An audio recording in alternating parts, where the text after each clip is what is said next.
Hello there guys, welcome back to a short online tutorial. Today we're based in Adobe Photoshop and it's your good friend Jack from Blue Sky Graphics back again to show you some really cool stuff.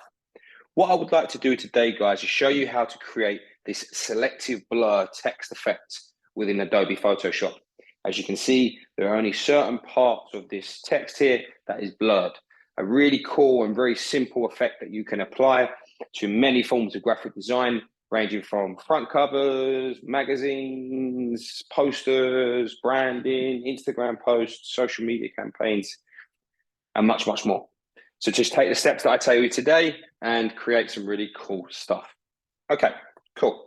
So I'm just going to come to our layers now and open up our layers, and we're just going to select that layer and remove it. And I have a spare here that I prepared earlier on a simple black background. Okay, so we have the text here. Now, what I need to do is rasterize this type because I need to apply that blur effect to it.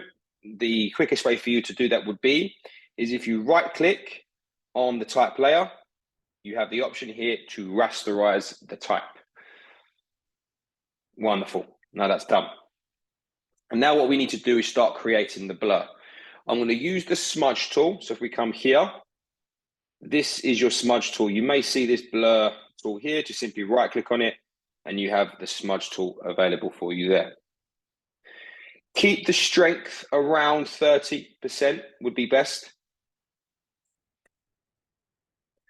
And all you simply need to do now is come over the parts of where you want us to start to blur and just have little small movements. As you can see here, if I can start on the E and I just click and drag left and right, real short movements there and create the blur.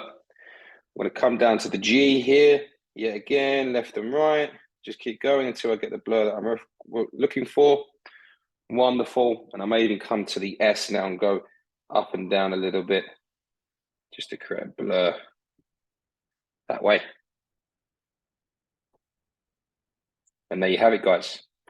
That's how you create that selective blur text effect within Adobe Photoshop. If you're interested in finding out more about the school, please take a look at our website at blueskygraphics.co.uk. Thank you very much, guys. Take care, and I'll see you next time.